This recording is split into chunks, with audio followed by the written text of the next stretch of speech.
thanks so much for joining us. Go ahead. This is Yedid Herskovitz, and we're going to listen to him about his new company that he's putting together, his new products for web developers. Go ahead. Tell us all about it. Yeah, sure. Yeah, so thanks so much, Lauren. I really appreciate your time and the chance to tell you a bit about what I'm doing. So my name is Yedid Herskovitz. I'm a senior full stack software engineer.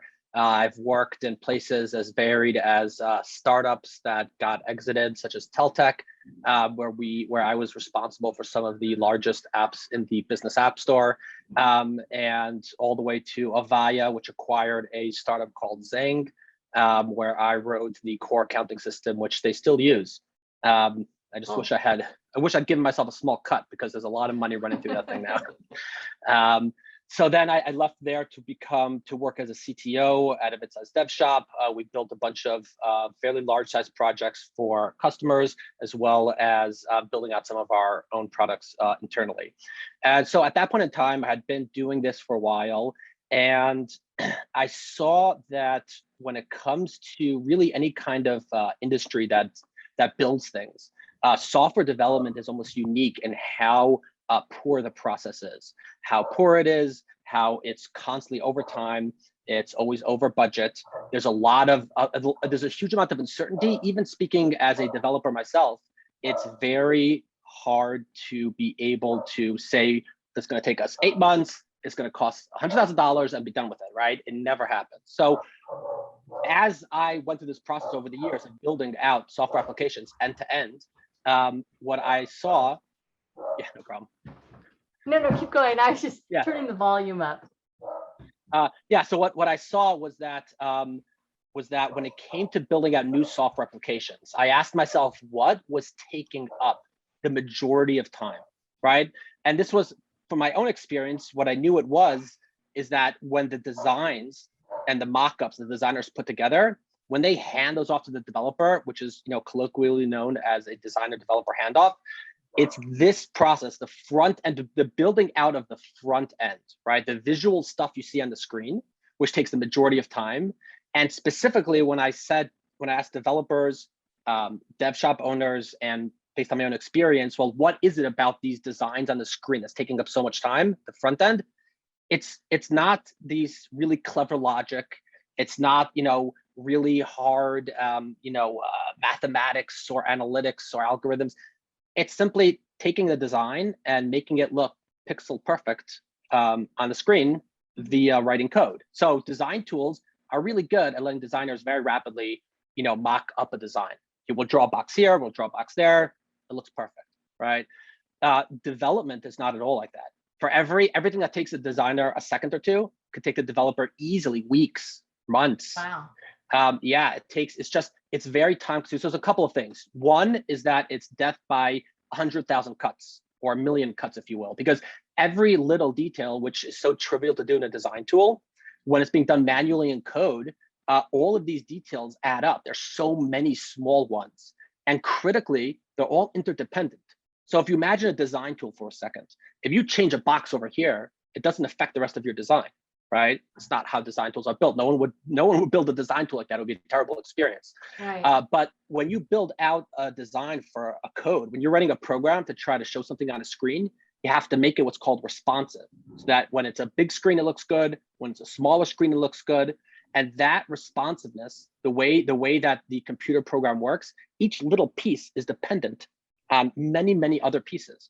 And so the combination of having so many little pieces that have so many fine details that are also dependent on each other turns something which really should not be hard, and it's not hard, into something which is just incredibly tedious, time consuming, and sucks up the majority of time in software projects. So having had this insight, having seen firsthand the frustration and how much money this was costing, just to give you a brief idea, there's around $2 trillion being spent on front-end developer software salaries every year. Wow. There's around 10 million developers with an average salary globally of $90,000.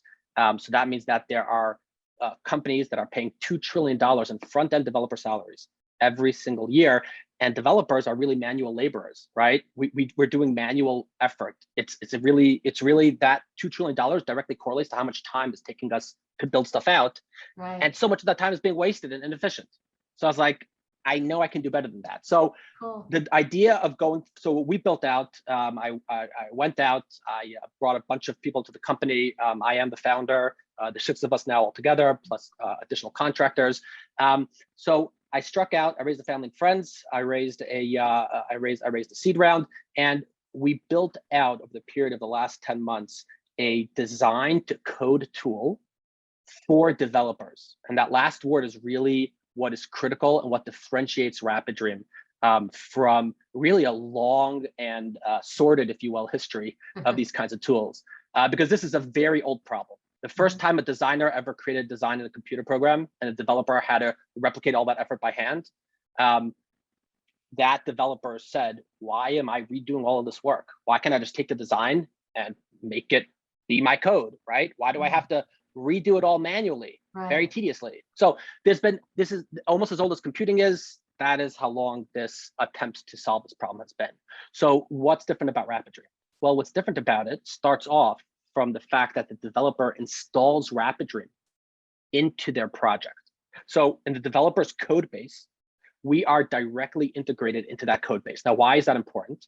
Well, it's because if we just give the developer something which looks good, but they can't understand any of the code we create, it's useless. And that's why, even though many startups and many companies have been able to take a design and make it look right in code, the problem is the code is not readable.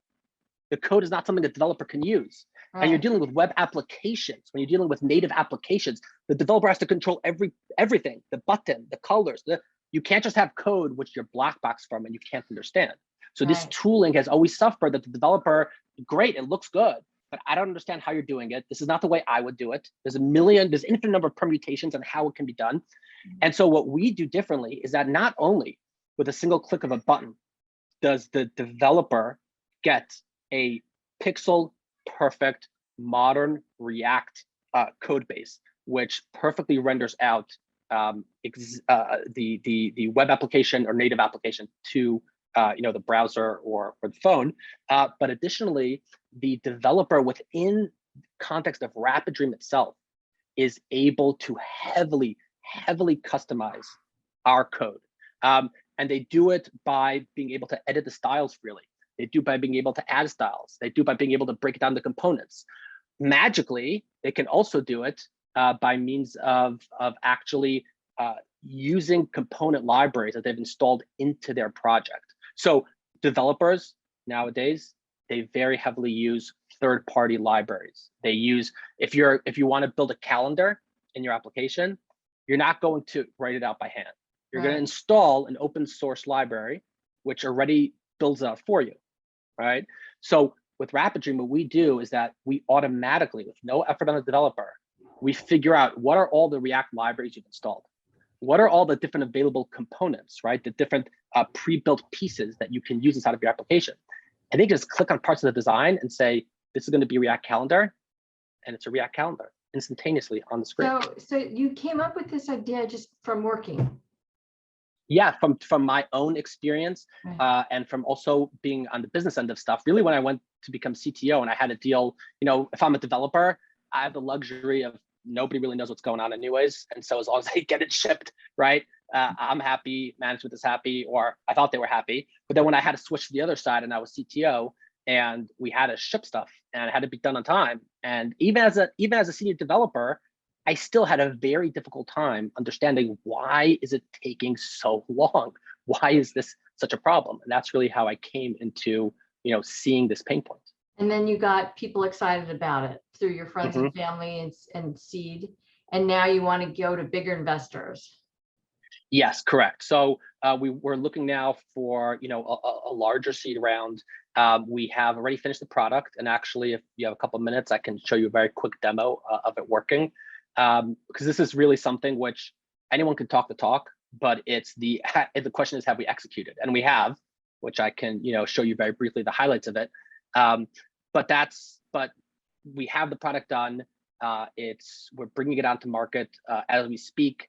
We're rolling out into development shops. We're rolling out to native app developers. We're rolling out to individual web application developers. And so it's in testing beta. It's in testing stage right now? Yeah, correct. It's in how's that more than going? testing. It's going great. We're getting fantastic feedback. Yeah.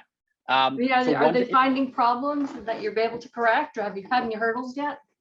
Oh, sure. Yeah. So this is something where, like we talked about before, this like death by 100,000 cuts. So there are like an infinite number of small details in the designs where if you don't, where any little change or weird edge case can result in the code we're outputting to be a little bit off. And so there's just been a lot of effort into having our users tell us, well, the design in Figma was like this, but in my React code base, it looks like this. And so out of the gate, what we're doing is that we're starting off with an integration between Figma, which is the premier design tool, and React, which is 80% of new web applications are being written in React. So we have the standard process for building out a new software application, web application, native application. That's what we're supporting out of the gate. Have there any major hurdles that you couldn't deal with, or that you still haven't tackled? So the hardest thing really has been around the user experience, believe it or not. So the technology, I've never been scared about the technology. I'm a technical person myself. I feel very confident in my ability to solve hard problems. What I saw from day one as being the biggest hurdle, and which is what turned out to be the biggest hurdle, is the user experience, because developers are coming in, trying out Rapidream, knowing that we cannot deliver. Because like we said, this is a very old problem. There's a million bodies on this battlefield, right? And so whenever someone talks about design to code, the assumption is, sure, anyone could do design to code, but the code is going to be garbage. I can't use it, right? So our problem has been, how do we expose the developers to something which is new but feels extremely familiar? And so we've put in an enormous amount of effort into the user interface. And we've actually built it around what's called the browser inspector. So every front-end developer, when they're busy writing their code, when they save that file, and now the browser shows, okay, I put this picture over here and I put this box there. Oftentimes, or all the time, things will be off, and the developer needs to figure out, well, why is it off? So you can actually, inside of any browser, Chrome, Safari, Firefox, you can actually inspect that box or that image inside of the browser, and it'll show you on one side code and the other side the styles, and you can play around with them. So we have well over 1,000 different designs in our own Figma files of trying to work our way through this problem of, yes, we've had the technology for a while, for the last couple of months, but the whole time the majority of the effort and the pain has been going back and back and back to our original core alpha users and seeing them, what is an interface which is going to do this new thing, but feels super familiar. And that's really been the biggest challenge. Are you working from your garage or your home right now? So right now I actually am at home. I made sure to be back with the kids at 5, otherwise I wake up and I work and work till I go to sleep, but I make sure to set aside time for family.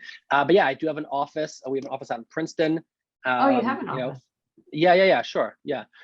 So we have an office. The team is mostly remote. We have in Spain, we have in Colombia, we have in Scotland, a lot of Europeans. We have New York. We have one in New Jersey, one which is local. We have another one out in Chicago. So yeah, we're all over the country, we're all over the world. That's cool. But yeah, well, it's nice to be we have like a minute or two left. How fast would it be for you to show me a quick demo? Sure, it'll take me 1 minute. That's the magic of Rapidream. If it takes me 6 hours to show you a demo, I've got a problem, right? Perfect. So I need you to enable screen sharing, if you don't mind. Okay. Should be on the bottom. Pause the recording for a second. Anyway, thank you so much. This was fabulous, and we'll look at the demo next podcast. And good luck. Have a great time. See you later. You too, Lauren. I appreciate your time. Thank you. Thanks a lot. Bye-bye. Bye-bye.